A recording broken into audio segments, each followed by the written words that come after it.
beyond the current political stalemate within Lebanon, beyond the tense relations between Syria and Lebanon, seen in a narrow political perspective, we have to take into account history of economic transborder dynamics that shaped Lebanese-Syrian relations during nearly a century, because they offer an enlightening framework for the comprehension of the future of these relations. And also that beneath the regional stakes, international strategies, spillover of the Middle East crisis into Lebanon, we need to pay attention to less spectacular but deeper, resilient social processes at work in the Lebanese-Syrian arena. So my presentation is organized around 3 steps. I begin with a reminder of the closeness and then the progressive estrangement of the Lebanese-Syrian political economies from the 20s to the 50s, in order to contrast them with the all-out Syrian takeover of the state, the society, the economy of Lebanon since 1976, meaning the beginning of the Lebanese Civil War. Then I'll challenge the proposal of a return to pre-1975 relations. These minimal and adversarial economic relations, the idea that they would be preferable for the two countries, I will challenge the suggestion that it is the best means to return to full Lebanese sovereignty, arguing of 2 important dimensions. First, the fact that Syrian-Lebanese transboundary networks are built on immaterial representations as much as on material interests. And I'll argue also that their cooperation takes place among a wealth of agreements which reinforce them. And finally, if I have time, I'll offer the hypothesis that in the new globalized context, a sound and beneficial Syrian-Lebanese relation might remain impeded because of each country's political economy shortcoming, roughly neo-patrimonialism in Syria and Lebanon's rent-driven economy. So first look at historical roots of the present situation, because as Fernand Braudel tells us, experiments of the past never cease to carry on today's life. So in the period of the creation of 2 separate states, Syria and Lebanon, in the 20s, there were many hesitations and a never-ending debate on the subject of the preferable political formula: 1 state, 2 states, several states, confederation, federation, and so on. But there was little doubt about the geographical continuity, the economic complementarity between the coast and the hinterland. Because for centuries, and especially in the last decades of the Ottoman Empire, these regions had been crisscrossed by intense economic activity, trade, investment, workforce movements that were organized and ruled, and to the benefit of, a network of urban notables who were interrelated by family links, by interest, and so on. So 1 year only after the separation of Lebanon from Syria, the logical consequence was the establishment of a unified economic area. In 1941, custom, taxes, administration, infrastructures, economic rules, and so on. Truly, there were tensions and disputes with respect to the share of each government in the income generated by this common economic institutions called the intérêt commun, common interest, because the Lebanese were richer and they said more income should come to them, and the Syrians were more numerous and they said more income should come to them. But we have to understand, that's why I go back to history, we have to understand these tensions, these disputes, in light of the historical sociology of these societies, in light of the progressive differentiation between the ruling elites in Beirut and in Damascus, the formation of the historical power bloc, Antonio Gramsci would say. Lebanon was witnessing the formation of peripheral capitalism, with as a dominant mode of production international trade, taking advantage of the financial place and the port of Beirut, and their leaders were advocating ultra-liberalism through the ideas of the group of intellectuals who call themselves Neo-Phoenicians, and who were in fact an oligarchy of bankers and traders who very interestingly, in the same liberal mood, choose a system of power sharing between communal notabilities of each sect in the country. On the other side, Syria was really making attempts at shaping an independent national state. Their dominant mode of production was agriculture, light industry, and there was there an oligarchy of national entrepreneurs who were advocating protectionism, state investments, and infrastructures, implying this kind of birth of state capitalism. These elites were mainly represented in a coalition named the National Bloc, and their interests remained compatible with authoritarianism as late as the early years of independence, even during the first military regimes. And eventually, at the time the Baath took power in the 60s, the contradiction between private economic interests and state dirigism became blatant, and this has very well been studied in a book by Stephen Heidemann. Probably because their main objective was to secure their autonomy vis-à-vis the European power, the ruling elite in each country, rather than taking advantage of their complementarity, adopted rival conception of national identity. Lebanonism on the one hand, Arab nationalism in Syria. And this accelerated the estrangement of their economies and finally the severance of the so-called common interest in 1950, although there had been since many attempts at facilitating bilateral and international trade, finding cooperation agreements such as in 53 and 72 at the time of Hafez al-Assad.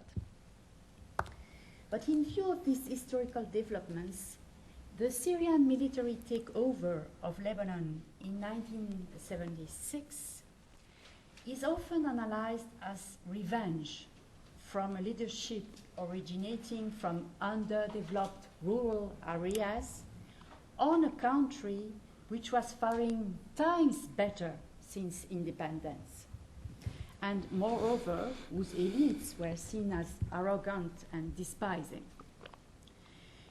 It certainly signals conscious or implicit endeavor from the Syrian rulers to return to the situation which prevailed before the breakup of the intérêt commun, and to reorganize the Syrian-Lebanese space into a unified economic region under their rule and for their own benefit. What has been established under Syrian domination in Lebanon, and especially under members of special forces and intelligence services, was a real economy of predation, of the kind Bill Reynolds studied in Warlord Politics and African States, looting, rackets, illegal production and traffics, namely of drugs, smuggling of consumer goods and illicit products over the border. And this generated high private revenues for the Syrian leadership, and this contributed to the downfall of the Lebanese economy. This is why many political analysts argue that after the withdrawal of the Syrian armed forces from Lebanon in April 2005, the full recovery of Lebanese sovereignty requires the severance of all links that allow Syrians to keep a hand into the Lebanese market and its product activities. But such a simplistic proposal seems challenged by two important dimensions of Syrian-Lebanese relations, which are taking place in accordance to the globalization process of the Middle East. The fact that inter-border states are much less relevant and their relevance is decreasing. The fact that there is a growing participation of private and non-governmental actors in economic governance. So in such context, Syrian-Lebanese economic links have become altogether more dense and institutionalized.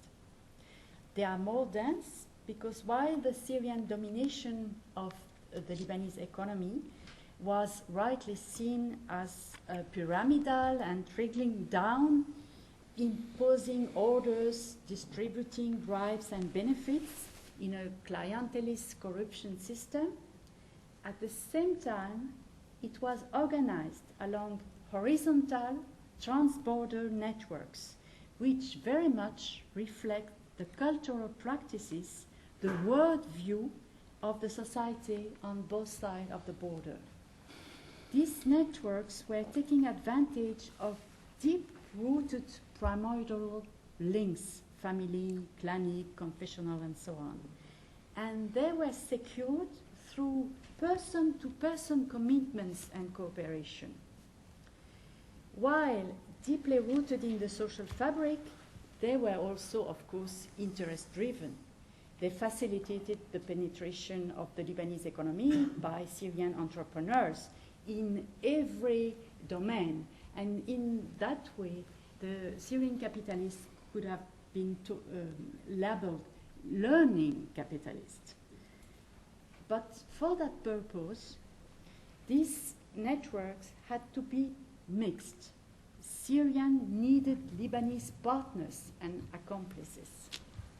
They had to be reciprocal, not only the exchange of material benefit for power position, but also Syrian interest, investments, and opening of the market within Syria. And finally, they had to be supported by a banking system in Lebanon, into which the part of the Syrian share was as high as 6 to 7%, and into which Syrian managers were nearly a third of the total managers of this banking system. Moreover, in this globalizing environment, these relations were more and more institutionalized through international agreements like the Greater Arab Free Trade Agreement or the association agreements with the EU or both countries' application to the World Trade Organization. They were also organized through a bilateral treaty and a dozen agreements following in the early 90s, which organized complete unequal cooperation between both countries, although these sets of agreements can be and will probably be revised due to the current situation. And then we have to add that interconnection between the two national economies would be all the more difficult to sever because they have acquired an international dimension through the involvement of immigrant entrepreneurs from both countries. So in a way, Lebanon and Syria are forming a kind of natural economic territory of the kind Kenichi Omahe described for Southeast China. The case study here, and I won't go into it, is the use of unskilled Syrian workforce into Lebanon, which provides mutual gains, remittances for the Syrians, and cheap, obedient workforce for the Lebanese, a movement which is organized by government on both sides of the country and also through person-to-person relationship. As I said before, in view of such a tight interconnections between these economies, it's not sufficient to trust that official severance will be a solution or might help to restore the balance in the unequal exchange between Syria and Lebanon. The experience of the breakup of the Intérêt commun in 1950 and the subsequent attempts at reorganizing bilateral cooperation are a good indication of the resilience of the networks linking these economies. These transborder networks are altogether meaningful in the culture of the local societies. They shape the people's mental maps, and they are serving the interest of a large range of actors, first of all, the ruling coalition. In that respect, the current confrontation between majority and opposition in Lebanon might be read as a struggle to substitute one network, Syrian-Lebanese network, to other networks in profit-yielding transborder trade and investment. My final point here will be to suggest that a return to fair and balanced economic cooperation might be particularly impeded by the salient political economic characteristic in both countries. In Syria, since independence, there has never been a clear separation between economy and political fields. This kind of separation, which is necessary for market formation and the birth of democracy, as Karl Polanyi shows in The Great Transformation. The takeover by state rulers of national economy has been nurturing neo-patrimonialism, meaning the appropriation of public goods by the ruling civil and military elite. And the prevalence of political logic over economic logic has this effect of impeding modernization and rationalization within Syria. But this logic is also prevailing in Syria's economic relations toward Lebanon, because private interests of the rulers and power ambitions distort the logic of the market. As for Lebanon, post-war reconstruction was not only in line of these ultra-liberal connections and orientations of the Neo-Phoenicians, there has been a drift toward speculative economy, and priority has been given to financial and real estate investment. These two sectors, of course, allow rapid and speculative accumulation. Altogether with remittances from the Lebanese abroad, these two sectors, the financial and real estate, make most of the GNP of Lebanon.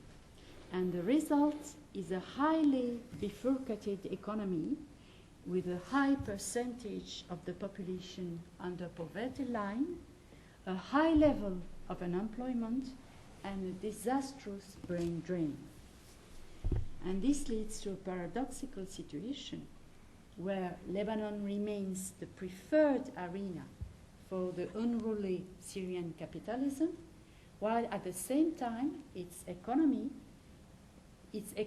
edge keeps steadily narrowing in comparison with Syria. Thank you very much.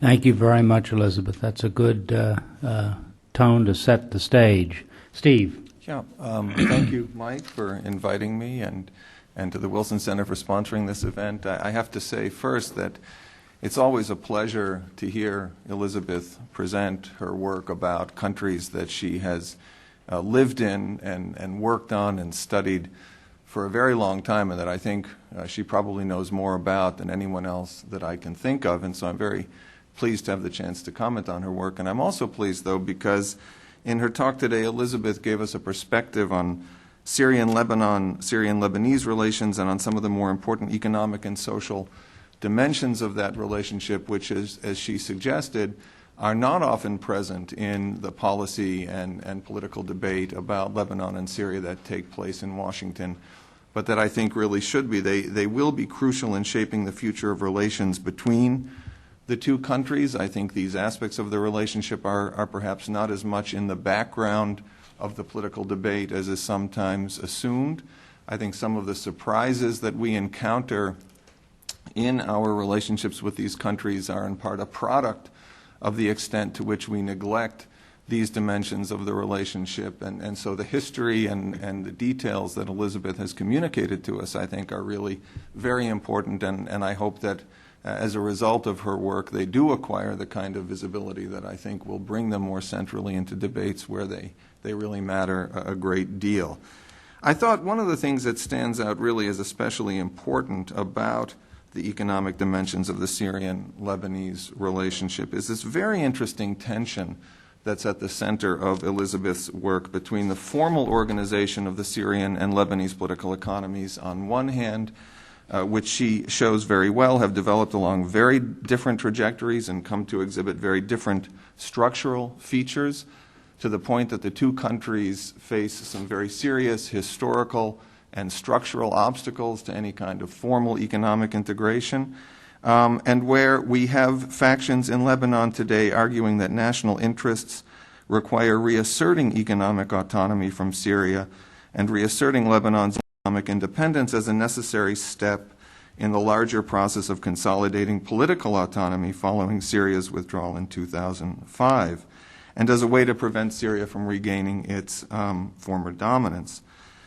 On the other hand, we have these really fascinating informal arrangements that Elizabeth documents, some of them organized, as she says in the paper, but which she doesn't describe in as much detail in her comments, around large-scale forms of criminality of one type or another that are anchored in cross-border networks that, as she indicated, often tend to compete with one another, but many of them reflecting forms of economic interdependence and complementarity between the two countries that are really much deeper, that are not really part of this criminal behavior at all, especially with respect to the flows of labor and capital moving from Syria into Lebanon, and then the flows of consumer goods, remittances, and so on that move from Lebanon to Syria, all of which collectively have, in effect, created a kind of regionalized economy at the informal level, in which national borders and the very real differences in the formal economies of Lebanon and Syria become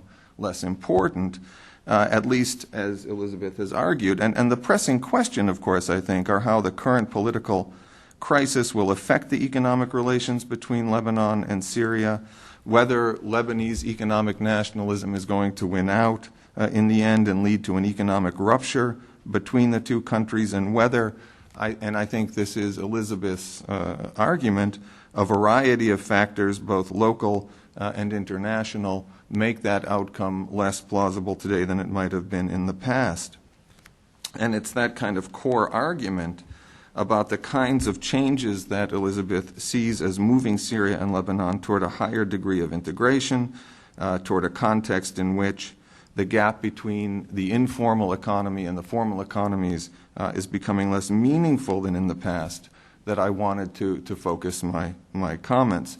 And having made a number of positive observations about Elizabeth's work, this is where the more the other side of the comments click in, because in general I think I tend to be somewhat more skeptical than Elizabeth about the extent to which cross-border ties and the privatization of cross-border flows on one hand, together with the growing influence of international institutions on the other, have in fact eroded the very real economic boundaries that continue to exist between Syria and Lebanon, or in fact have even brought about the kind of convergence that Elizabeth has identified in how the political economies of these two countries have become organized, despite the extent to which economic elites in both countries do indeed continue to engage in a very high level of cross-border flows. And the extent to which that behavior has kind of both contributed to the learning of economic elites on both sides of the border and to the adaptation among those economic elites toward forms of economic behavior and interaction that are more similar than different in at least some respects. I think I'm also a little bit more skeptical than Elizabeth about whether a level of economic regionalism has emerged that provides the kind of counterweight that might constrain forces of economic nationalism that we now see in Lebanon, notwithstanding the growth and the consolidation of some of these cross-border economic flows. It seems to me that there are a number of factors that are likely to ensure the importance of national economies and national markets as important political frameworks. I won't mention all of them here, but let me mention just a couple of them. First, I don't think we should underestimate the institutional and the social legacies of the very different developmental trajectories that have defined the Lebanese and the Syrian political economies over the past 60 years, or the extent to which these legacies have persisted throughout the period of Syrian occupation, and the extent to which they continue to divide the political economies and societies of the two countries, even though these cross-border flows continue to exist. These are political economies that I think even today continue to exhibit very, very distinctive and in some ways incommensurate visions of economic development, visions of the appropriate role of the state in the economy, visions of the appropriate role of social policy, of a whole range of really very fundamental conceptions about core economic priorities. These continue to matter in the domestic politics of both of these countries, and they continue, in my view, to define a very serious set of constraints on the degree of formal economic integration that's feasible between the two countries. Second, I don't think we should overestimate the extent to which globalization and the emergence of new international arrangements and institutions are likely to play the kind of integrative role that Elizabeth attributes to them. They may have an effect on patterns of economic governance within each country.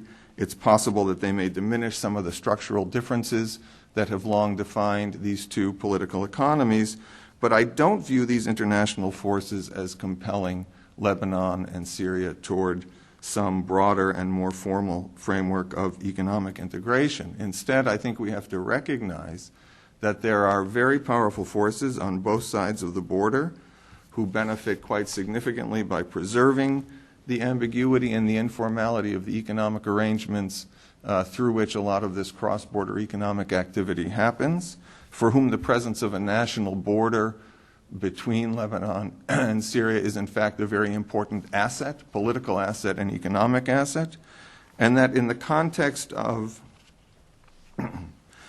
polarization between Lebanon and Syria, in the context of the increasing alienation and anger that's very clearly visible within the populations on both sides of the border about the other. There are stories about Syrian workers who have been invited to return to Lebanon, for example, at wages much higher than those that they were being paid before the Syrian withdrawal in 2005, and those workers have apparently declined to return. So in that kind of a context, in the context of a border between Syria and Lebanon that has also become increasingly militarized, and where we now find the presence of international observers and a much greater sensitivity to the kind of cross-border movements that were once taking place without that degree of surveillance, where we have all of these kinds of factors present, my own sense is that the more likely trajectory for the economic relationship between Syria and Lebanon is one in which growing economic nationalism in Lebanon is likely to ensure that economic flows between the two countries not only diminish, at least for a time, but that the cross-border activity that will continue will remain at the informal level, and is not likely to provide the kind of framework for the formalization and the deepening of an integrated cross-border economic zone that I think Elizabeth imagines is emerging in that region. Thank you, Steve, very much. Mona. Great, thank you. Thank you both, Elizabeth and Mike, for inviting me, and to the Woodrow Wilson Center for hosting this event. I'm clearly the neophyte at the table, and so I sit actually somewhat humbled in the position of commenting on Elizabeth's paper. But for what it's worth, let me offer my sense of her analysis, and also note that I come at this largely as someone more familiar with Syrian affairs and not Lebanese affairs. I guess I would begin by saying I very much agree with Elizabeth's opening that it is essential to focus on the socio-economic dimension of Lebanese-Syrian relations in order to understand better how those relations are going to evolve. In fact, I would argue it is my sense that it is that realm that has taken on greater, if not unprecedented, importance to some degree in the years during and after the Lebanese Civil War. I think analysts ignore this dimension at their peril if they seek to understand better how relations between these two countries could evolve. By way of background, I think it's important to underscore the depth of Syrian involvement in Lebanon, certainly since the 1989 Ta'if Accords, which ended the Lebanese Civil War and confirmed on Syria position of being primary power broker in Lebanon, and very much cemented Syrian hegemony over Lebanon, as Elizabeth rightly points out. Certainly from the Syrian standpoint, and from the standpoint of Syrian geostrategic interests in Lebanon, this is a relationship that dates back, of course, centuries, and the Syrians often point out the notion during the Ottoman era that Lebanon was in fact part of Greater Syria. And this sort of organic bond the Syrians believe exists between their country and Lebanon, to the point that there's no formal demarcation of the border, nor has there been an exchange of embassies. So I think it's essential to keep that historic context in mind. I also think it's essential to understand this sort of vast, deeply enmeshed socio-economic networks that crisscross the border. From the perspective of the Syrian regime, I would argue that it is maintaining these networks that have taken on even greater importance with regard to regime survival, certainly even than perhaps the return of the Golan Heights. Under President Bashar al-Assad, the Syrian power base has narrowed considerably. Corruption and patronage have increased and play a key role in the regime's survival. And so as such, whereas the return of the Golan was once viewed as a key strategic prize, certainly it still is, but whether or not it is still considered the guarantor of Syrian regime survival, I'm not so sure. And again, I think it's here where these informal corruption and patronage networks take on greater and greater importance. In terms of understanding this, how deeply intertwined these economies are, I think it's important to focus in on the informal sector, as both Steve and Elizabeth have noted. Both economies are characterized by sizable informal networks, by some estimates representing as much as 25 to 50% of GDP. And it is in this informal realm that these entrenched networks of patronage and corruption operate and link the two countries through a very complex web of informal business connections and family ties. These ties, I think, can best be described as a form of crony capitalism, sort of an informal power system that derives significant benefits from corrupt practices such as bribery and smuggling. And I think it's important to note that control over these activities by an informal network of power brokers has perpetuated the weakening of state institutions on both sides of the border, and I think contributes to a status quo that favors corruption and rent-seeking behavior over the establishment of strong state institutions. From my perspective, I disagree only slightly in terms of emphasis or tone with Elizabeth's paper. And in part, I think, at least initially, the notion of Syrians as predators or having a predatory behavior with respect to the Lebanese economy, to my sense, that's certainly important. It's grounded in history, but I think there's more of a dynamic between the two countries. And I would maybe perhaps place greater emphasis on the reciprocal nature of these cross-border networks that are cemented by familial ties.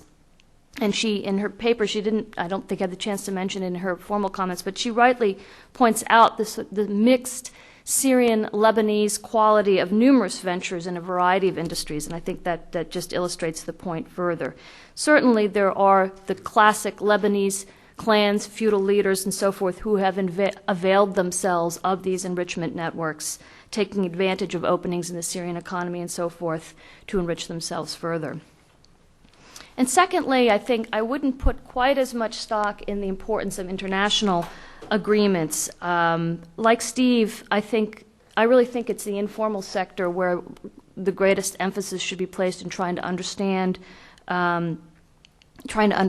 better how these relations are evolving. And though, like you, I agree that setting formal a separation between the two is nearly impossible. In fact, I think it's essential to focus in on this natural complementarity that you point out. It has historic roots. Clearly the labor case that both Elizabeth and Steve mentioned, I can just provide a few figures on this notion of unskilled surplus Syrian labor being used in Lebanon. Here, Lebanon serves as a very important outlet. There are an estimated 300,000 permanent Syrian workers in Lebanon. The figure rises to 1 million when including seasonal laborers working on construction projects and in the agricultural sector. And of course, this is also a very important source of remittances back into the Syrian economy. Trade is another area where there is this natural complementarity, the flow of goods back across the Lebanese-Syrian border. And indeed, Lebanon depends on this route for estimates of 35% of its exports. For me, I guess I'll just conclude by again harping in on the importance of the informal sector and the rather deeply rooted nature of corruption, which is self-perpetuating. And I think it is, in fact, the resilience of these networks linking the economies that will continue to ensure that they continue. There are vested interests on both sides of the border who will ensure that these networks persevere. To my mind, the challenge is really to figure out a way to transform these corrupt and opaque networks to transparent free market enterprises that respond to market signals and are accountable to the rule of law. How one can square that circle, I'm not so sure. And again, I take the divisions that both of you have made between formal and informal, but to my mind, that's really the crux of it, is one able to actually transform these networks. And I guess I would actually end really by posing maybe a question to Elizabeth. I thought your mention of emigre, Syrian and Lebanese emigres returning, interesting. And I wonder whether is there the potential there for them to bring, for example, better sense of best practice? Is there the potential for perhaps a more transparent means of operating from the emigre community coming back into these countries? And I think I'm going to leave it at that. Thank you very much, Mona. That's great. You were all very punctual. It leaves us about half of our time for questions from the audience and comments. Before I do that, I just give you a couple of minutes, Elizabeth, if you want to say anything about either of the comments. Thank you, Mike. I understand from both of you very clearly that what is at stake in this discussion is very much the comparison between institutionalized economy and informal economic links. I was using the reference to Southeast China and its economic relation with Hong Kong before Hong Kong was integrated into China. I was referring to a very informal economic activity, and especially on the financial and banking domain. And I do not see the future of Lebanese-Syrian dense economic relation through these networks passing through a real phase of institutionalization and transparency and the rule of law in each of these countries. What we see very active and very densely practices are networking, and even the émigrés from Syria and from Lebanon in Africa, in the Americas and Australia and elsewhere, who contribute in such an active manner into the support of the economy of both countries, but also over the border in both countries. They usually use informal person-to-person financing networks, and they very often use this kind of investment to go around what might be, especially in Lebanon, official rules which economic actors are supposed to abide by. So the proximity and the formation of what I maybe excessively describe as an economic region between Syria and Lebanon might be for me rather an indication of the economy of many parts of the world moving towards a great deal of unofficial, unaccountable, and transversal activities into which, I do agree with that point, and I'll stop there, into which the fact that officially there are states with their boundaries and their sovereignty is really helpful for these trans-border networks. As we say in Uzbekistan, they say borders are made for contraband. Good note on which to open it up. Please, there's a microphone on either side that will be given to you. Identify yourself, and if it's a comment, short. If it's a question, it can be longer. Front here. Dave Ottaway, I'm a fellow here.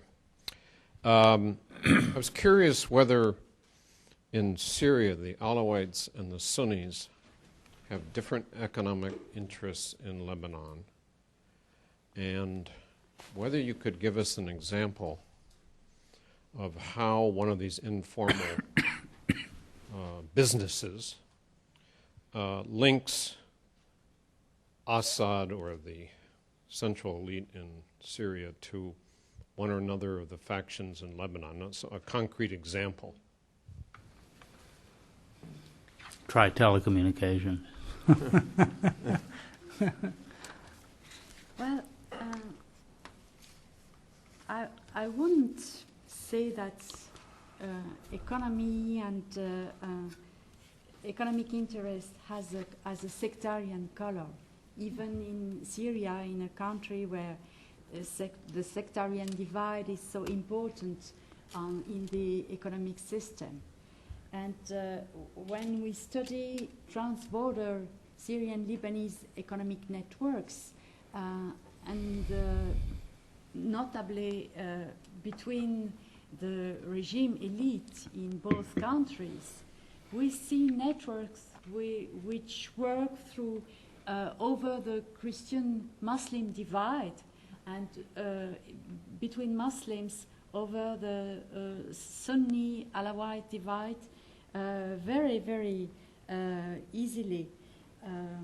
I alluded to the fact that the ongoing conflict within Lebanon for the past 6 months and since Hariri's assassination was very much about various Syrian-Lebanese networks confronting and competing to have the hand in major activities over the border. And that's the pre-2004 dominant network, who was a network including joint Vice President Khaddam, who is a Sunni in Syria, and Prime Minister Hariri in Lebanon, and Alawite officers dominating Lebanon like Ghazi Kanaan. This was the most powerful political economic network of Syrian domination and interlinks between Syria and Lebanon before 2004. And there is an Alawite, a Sunni from Saida, and the Syrian vice president. And in a way, the fact that Bashar al-Assad, when he became president, endeavored to take the place of this dominant network and to have his own economic allies and political allies within the Lebanese field, also didn't imply very specific sectarian identities. His main political ally in Lebanon was Maronite President Emil Lahoud, and he struck several deals with big economic actors, Sunni actors from Beirut and from Tripoli, like the Dalous, for example, and there is no special connection. What is more important is, again, to be able to provide financial returns for the elite in both countries. When you observe, for example, the question of cement production, cement importation, at sometimes from Syria to Lebanon, in the last years from Lebanon to Syria, because there is a very big need of construction within Syria and a deep lack of cement. The economic network is profitable not only for Lebanese producers, for example, the Frangieh Maronite family in North Lebanon, but for illegal importers into Syria. And we know that Rifat al-Assad, the brother of Hafez al-Assad, was a decisive agent in this illegal import of cement from northern Lebanon into Syria. And then economic Christian or Sunni actors within Syria taking advantage of this smuggled cement, which is less expensive than the official cement. Telephone and cell phone is another deal struck between trans-sectarian elite in both countries. And if I could just add one quick thing. You asked for an example of a particular industry or sector in which these kinds of networks were active. I think one of the most interesting features of these networks is that they're really very much conglomerates, and they're enormously opportunistic. And they not only change composition depending on what kind of economic opportunities might exist and which sorts of elites it works to their advantage to interact with, but they move very easily from one economic domain to another, so that you might have smuggling of consumer electronics. One day you might have investment in the banking sector, in another day movement into real estate development. So there isn't a sense in which these networks are themselves anchored in a specific economic activity or associated with one, but they are really enormously flexible and enormously opportunistic structures for the pursuit of profit in whatever domain they think they can compete. And in fact, one of the core elements that defines their ability to compete is the extent to which they reach out and incorporate actors who have access to privileged information across a wide range of sectors. So we see one of the reasons why these networks are so persistent and so effective, in a sense. They are enormously productive models for organizing economic activity. Mona. Just one very brief additional comment, which is it's my sense that, however, that within Syria, access to these networks is narrowing, that as Bashar has attempted to consolidate control and actually gain control over networks run by Khaddam in Lebanon and others, which he viewed as a threat, that within Syria, as I said before, the power base is somewhat narrower, and access to these enrichment networks within Syria, I think, has become more constricted. You mean more outright? Largely. Tightly linked to the ruling Yeah. family. Yes. Steve and Mona, pipe in on any question that you want to. Are there other questions? Surely there must be. Yeah. Here, a microphone. Amal. Amal Mudallali with Mr. Hariri. I remember my boss used to always give an example. He used to say that Lebanon imports every year 1 million watches, and Lebanon cannot, go to Syria.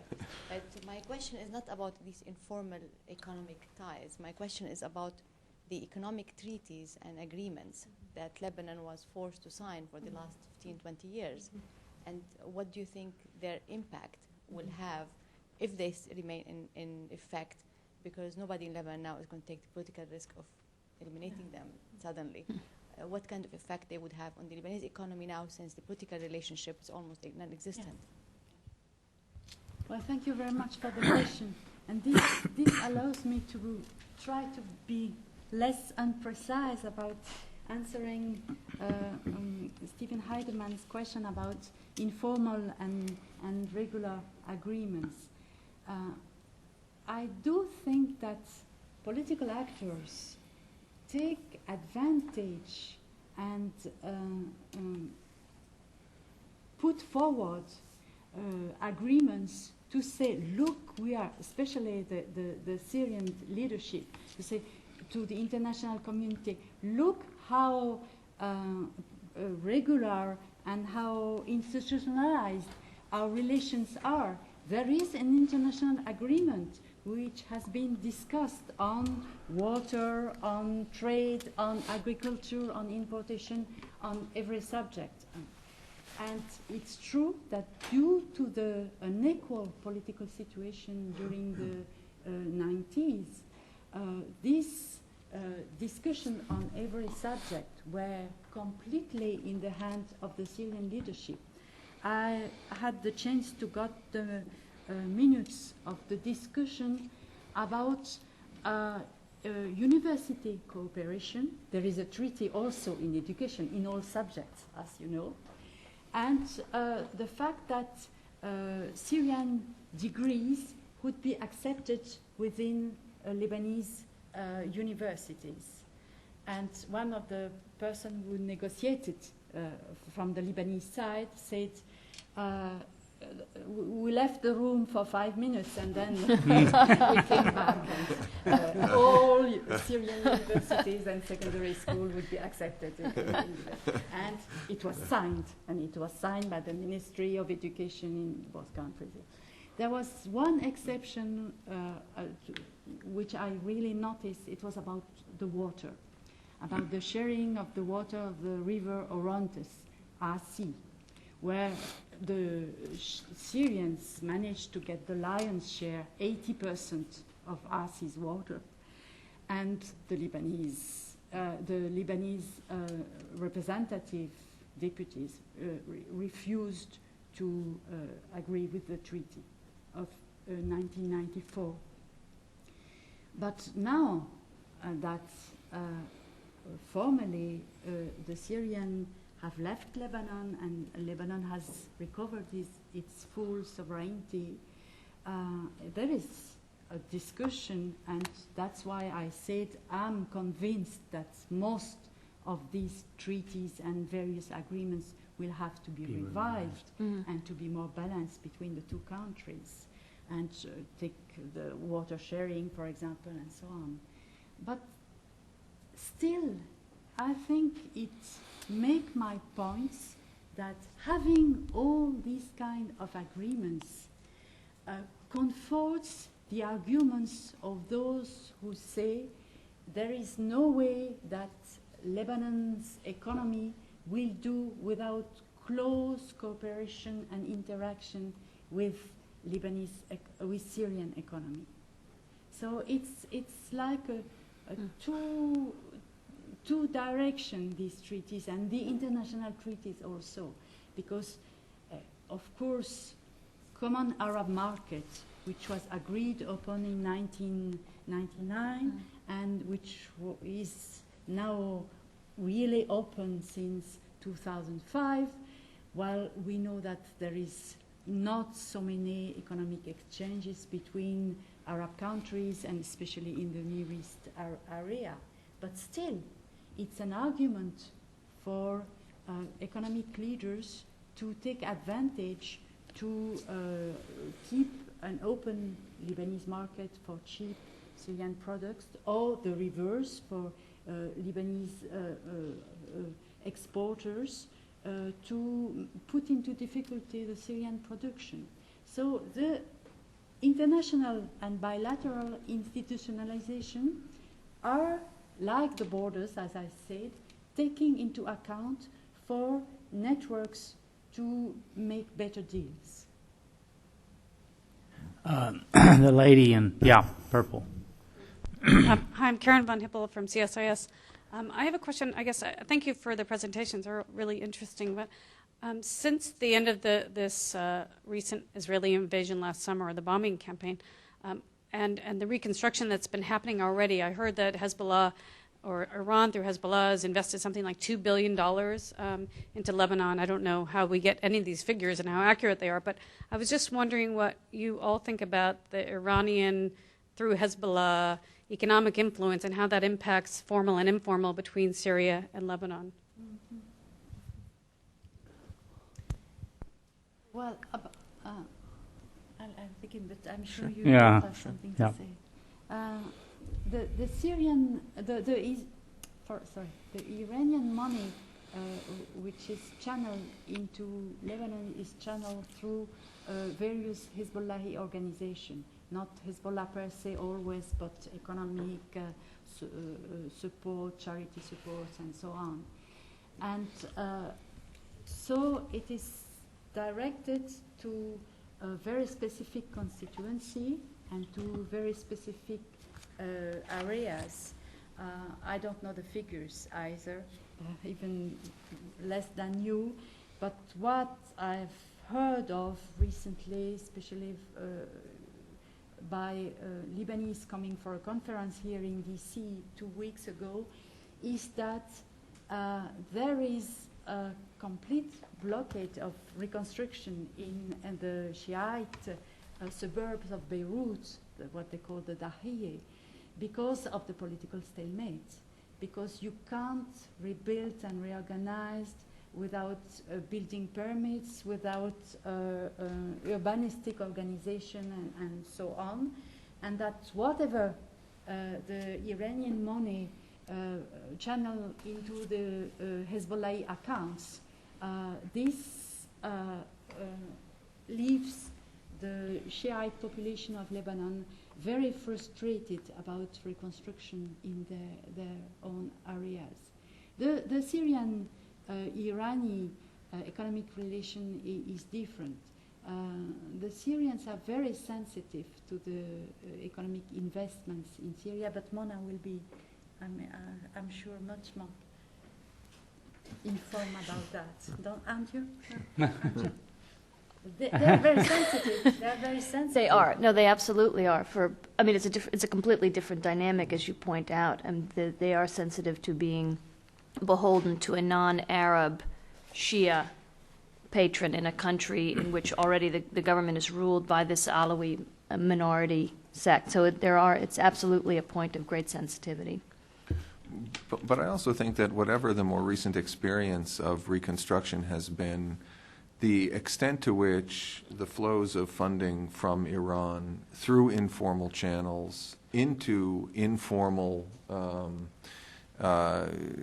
settings within Lebanon confirmed this very deeply held and long-standing perception of the Lebanese state as lacking the capacity to manage economic affairs within its own national territory. And to that extent, I think reinforced the perception of many, both inside of Lebanon and outside of Lebanon, of the centrality of precisely these kinds of informal modes of managing economic problems in Lebanon that are really very much at the center of the concerns that you raised in your paper. And to the extent that it plays into this broader perception about the limits of state capacity in Lebanon, it seems to me, again, to raise questions about whether these agreements and the kind of treaties and understandings and arrangements that are established at the formal level between Lebanon and other states in the region really acquire the sort of credibility and legitimacy and importance in the eyes of Lebanese and other actors that we might like them to have. That's a good point, but you could also, I won't want to push too far away, you could also think of the evolution of the Syrian economy in the very recent, the Bashar years, as in the same direction. I mean, is the Syrian government really capable of designing an economic project and plan? Are the people in charge who have been mainly chosen through interpersonal links and for their submission to the ruling team, especially the vice prime minister who is in charge of economy?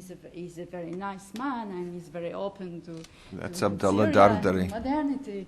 But are these people in charge of designing the new Syrian economy?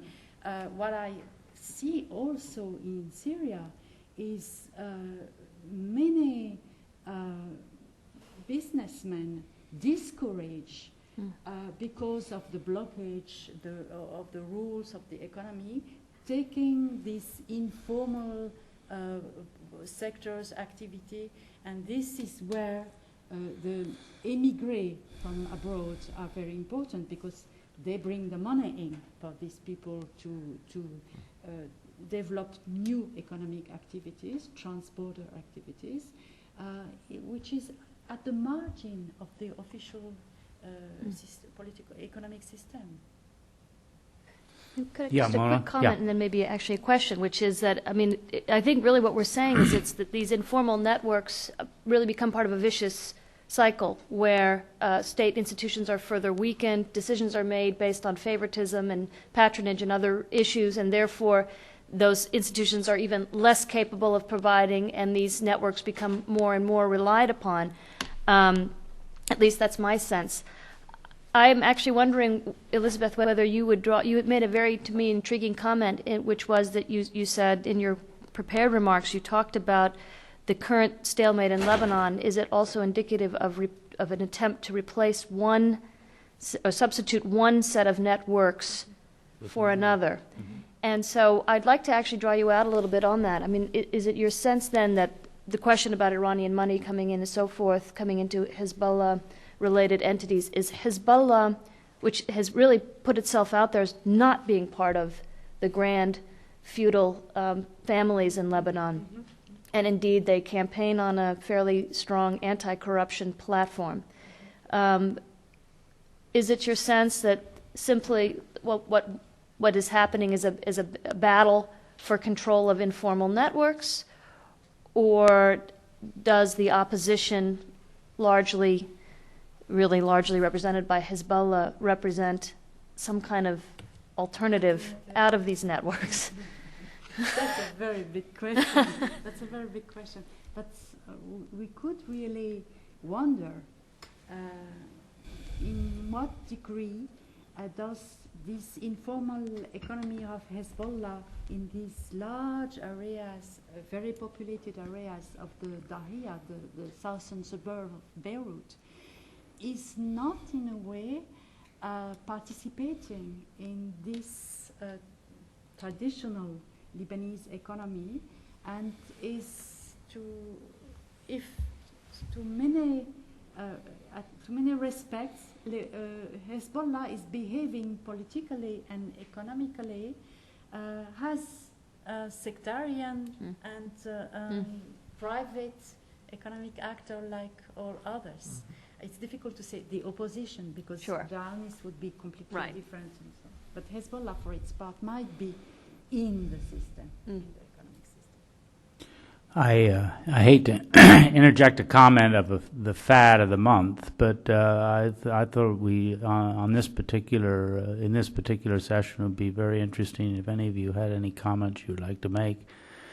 I guess the estimates are all over the ballpark, but it is estimated that if you have maybe 300,000 Iraqis that have found their way to Jordan, that you maybe have 1 million Iraqis that have descended on the Syrian scene in some form. And I guess the question is, we don't know whether this is a 2-month, a 10-month, or 4-year proposition, but I'm just curious if you had any comment from the economic and political side, and in terms of how Syria operates in its relations with Lebanon, whether there's any impact you see there of this this very large problem for which Syria is not very well prepared. Mona recently wrote on that. Yeah, I just put out a short paper on this very topic, and the estimates actually are 1.2 to 1.4 million Iraqis in Syria. And so clearly putting tremendous pressure on the Syrian economy, given that there were predating issues with surplus labor. So it's my sense that these, and this is just off the top of my head, that these Lebanese networks, et cetera, take on even greater importance, and that Lebanon as an outlet or a place for surplus labor, so forth, may actually take on greater importance as a result of the pressures being brought to bear on the Syrian economy as a result of, and Syrian social services, Syrian infrastructure, all of it is being taxed fairly significantly. And again, the infrastructure and so forth was fairly inefficient to begin with. Exactly. So that's just a very off the top of my head reaction. Steve or Elizabeth? I haven't seen any indication that the economic burden associated with the presence of the Iraqi refugees in Syria is being offset by the economic relationship between Syria and Lebanon in any meaningful way. I'm not sure, Mona, what the possibilities are, for instance, for Iraqi refugees inside of Syria to find employment legally of any Right. kind. No, I wasn't suggesting that. I was only saying I think that this kind of outlet, from a purely Syrian standpoint for Syrians, takes on even greater importance when I wasn't suggesting that one could see a funneling of Iraqis through Syria into Lebanon for employment opportunities and so forth. My own sense is that the entire system in Syria is stretched. Very exactly, and therefore the importance of these outlets in Lebanon and the informal networks become even greater. Housing and education, I think, being the two sectors that are feeling the pinch most significantly. I knew you'd get back to cement. Yeah, that's right. Elizabeth, do you want to add anything? No, I do agree. And, Okay. Any other questions? I want to thank, yes, David. Well, just on the same issue, I mean, are the Syrian entrepreneurs or the informal networks beginning to think about business in Iraq so that you begin to have a whole new set of relationships looking towards Iraq rather than towards Lebanon, or is it these networks that are just grafting onto business opportunities, these Syrian-Lebanese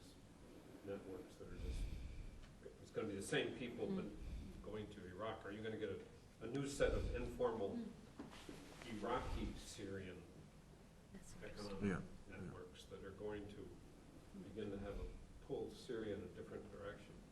Actually, you must remember that during the 90s, during the Iraqi blockade, the Syrians became very active economically towards Iraq with the Lebanese. There were traders, importers, bankers. There was a tremendous trade from Beirut to Aleppo and Mosul, linking the three countries, which was very profitable for Syrians, private and public, and for Lebanese entrepreneurs.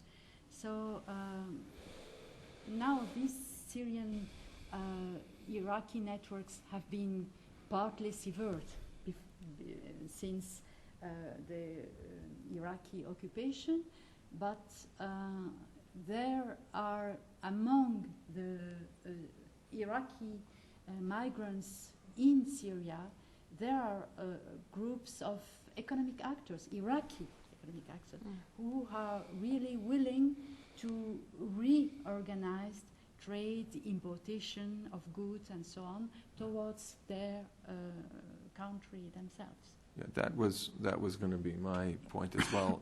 Most of the refugees who've arrived in Syria from Iraq have very, very limited resources and are really concentrating on their day-to-day survival. But there is a community of Iraqis who've arrived in Syria with substantial resources and with a very strong interest, I think, in trying to find opportunities for putting those resources to use by exploiting their connections inside Iraq on one hand and their access to counterpart Syrian business men and entrepreneurs on the other. So it wouldn't surprise me at all if we were to find some of these networks crystallize around the sort of the pursuit of trading opportunities inward toward Iraq.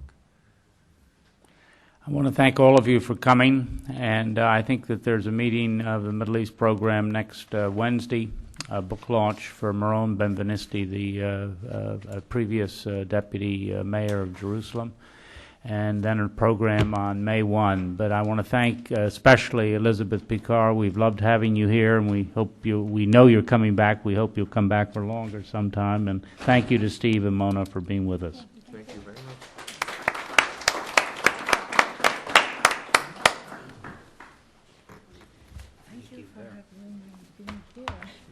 It's a pleasure. Thanks a lot. You're very efficient. You kept on time, huh?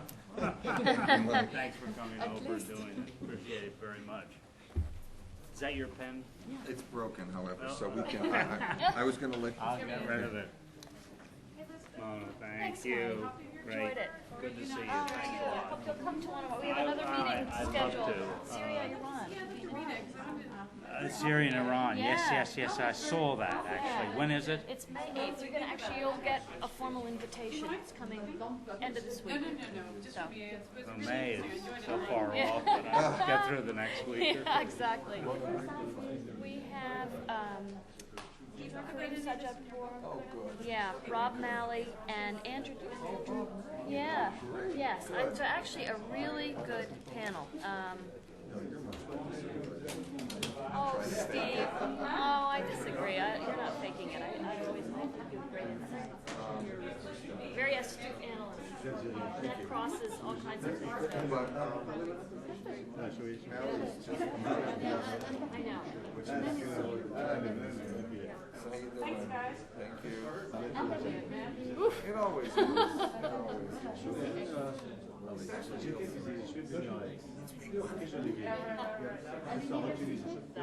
So what are you up to now? You going back?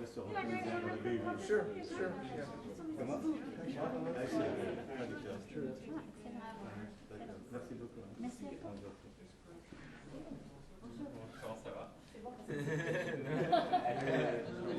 Good to see you. So you'll let us know when you're back, right? I'm leaving Tuesday to Istanbul, Geneva, Paris, New York. Fantastic. All fantastic. And I'll be back back on the 13th of May. 13th, okay. So we And okay. Okay. Yeah. So maybe when you come back, we can. There's going to be a meeting in the meantime? There is.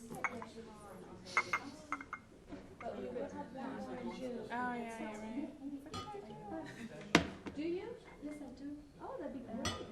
No, maybe time. No? Okay. Okay. No, I pass through on the beginning of May. Okay. Okay, okay. That's okay, but maybe we'll have one more, I think, in early June, so maybe we'll be able to catch you. That'd be good. Thank you, Ramona, for coming. Oh, my pleasure. For your presentation, No, so no, no. clear and Thank you for good. inviting me. And your paper is very interesting. Oh, thank you. That's very sweet. I appreciate that. No, really good. Oh, yes. How are you? I'm good, thank you. Thank you for the presentation. I thought it was fascinating. Seriously, it was one of the more fascinating presentations Oh, we've seen. thank you so much. You're kind. Appreciate that. Where can I get a hold of the papers? Is it on the website?